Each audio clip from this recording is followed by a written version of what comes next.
Welcome to Subject to Change, a sustainability podcast. I think we should be like parent therapy and not actually talking about green building. Well, there's a lot of therapy in green building, right? Exactly. What a great statement that is. You're absolutely right. I don't know if we should kick it off with that or not, but Welcome to Lisa Carey Moore. Since I came, back to Massachusetts and I'm now in the Boston area. Yeah. And we did you do part of a road trip with us? No, that's when I took Jim back to Syracuse, plus like 4 other people in my little car, and Right. dropped them all off along the way. Jim went the whole distance with me back to Syracuse. But you had to. I had a hand in making that happen. Like you did. You arranged the amazing carpool that really, I was like, wow, I have a lot of people in my small car right now, and this is awesome.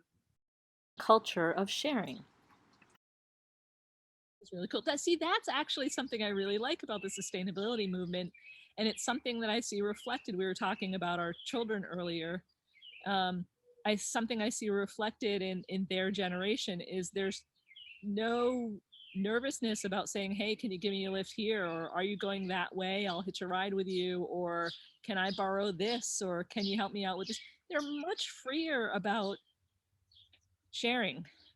They're freer about sharing. They're also, my daughter for the last couple of years has been doing a lot of thrift store shopping with friends. Yeah. A lot of it, and consignment. And she brings stuff to consignment and comes back with other stuff. But it's new to her, and she has a group of friends, and they get together and they sew every once in a while. So they take different things that they don't really like, but they like the pattern or they like something about it, and then they alter it. But it's awesome to see that is something that the whole thrift store, recycle clothing, don't buy new, is already part of their culture. Why do you think that is? Why do you think the share culture and the second, well, I'll say like thrifting culture is ingrained in them, and maybe it, in a way, it might have skipped a generation or so? Maybe it's their way of new style.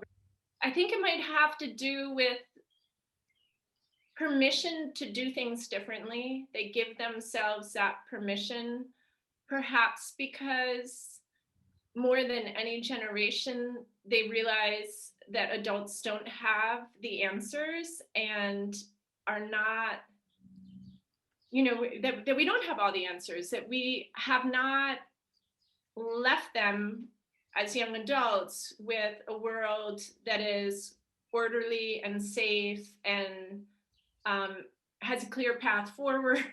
So to what, your points earlier, Jodi, about college and our kids, figuring out what they want to do in this world. Is our relationship to education shifting? I think there are a lot of sort of norms that maybe we grew up with that are shifting now. And college is another one. At least what college looks like. You don't have to go somewhere for 4 years and live in a dorm. You might do some combination of community college or experiential learning. And I think that's incredibly healthy. And I also know from my work with the trades, plumbers and electricians and millwork, craftspeople, that they desperately need this generation to think expansively about work and what work might look like, and how that might be, there might be different options. Guided by happiness. So I think that's fantastic. You've touched on makers and the transition to that. You've touched on the generational shift, and the fact that I think in a way also each generation has its own shifts. I was talking with my husband about money and about jobs, and my parents' generation, they got a job and they stayed there for 45 years or 50 years, and that was done. And they actually didn't know how to react to me when I changed my job every 5 or 6 years. And right. My son has an entirely different relation to work. He doesn't work to have he doesn't work to have the stability. He decides what he wants to do and then works enough to get the money to do that. You know, and it's been very interesting. I've been coming across more and more people that are your son's age, Jodi, and I've been really struck about how, and I don't know how we got on this topic, it's when we're talking to Lisa, but I've been really struck at the fact that I've noticed that the kids, I'm going to call them kids, they're young adults, have really kind of recognized that they're following happiness more than anything.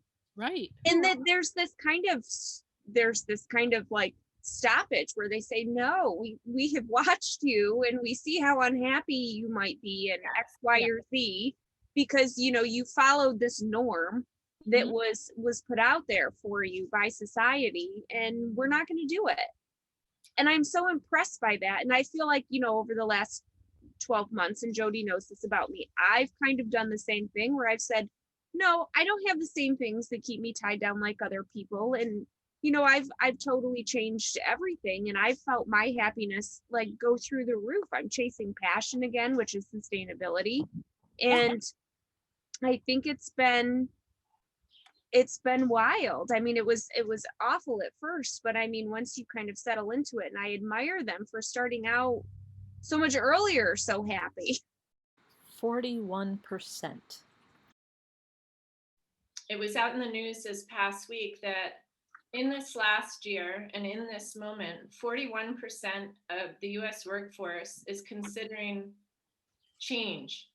And it's because one of the silver linings of COVID is time to reflect. And it was so disruptive that I think it allowed people that were blinders on, focus on, you know, what you've been doing for the last 5, 10, 15, 20 years, and to pause, reflect, look around at your family a lot, and figure out what your priorities are. Career shift. That's the position I find myself in right now. I just finished just over a decade at Integrated Eco Strategy. It was an amazing experience, work that I'm very grateful to have had the opportunity to do, and in a team that I really enjoyed working with. But, you know, upon reflection, there were two catalysts. One was we finished this major project at Harvard University. It was a very intensive effort on our part to research thousands of products for this high-tech laboratory building that is now in Allston, Mass. It's over, it's 577,000 square feet. And, you know, again, it's the type of building where I think most owners would not attempt to do research on product chemistry, just because you've got so much mechanical, electrical, plumbing, and lab equipment. And so when that project came to an end, I also found myself sort of with this time, space to reflect. Finding joy.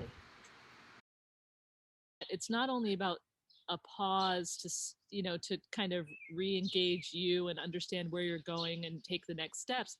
It's also a pause to allow yourself to be joyful over the progress you've made. I think that too often, and I really have gone through this a lot lately, I'm just so frustrated that it's not moving fast enough. Yes. I forget how much has been accomplished. And so I really appreciate even the little reflection on the last 10 years in the job industry gives me a realization that there has been an impact. And I think that passionate people who want to make change often forget to fuel our batteries by looking back and saying, whoa, that's a lot of stuff. That's so surprising to me, Jodi, because you're normally the first person that's advocating for celebration.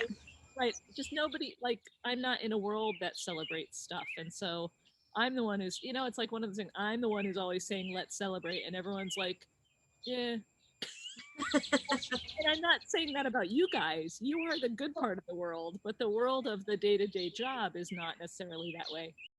And the wrap up. Here we are, we're all women, and we're, and we've talked about our kids, and it's interesting to see how everybody took a journey to get to this place today where we're having this conversation. So Thanks for joining us at Subject to Change, a sustainability podcast. right, ladies, have a great night. Thank you. Nice to see you, meet the cats and everything else. Have a great evening. We are Subject to Change, Jodi Smits-Anderson and Lauren Stanek, and our guest has been Lisa Carey Moore. Thanks for joining us.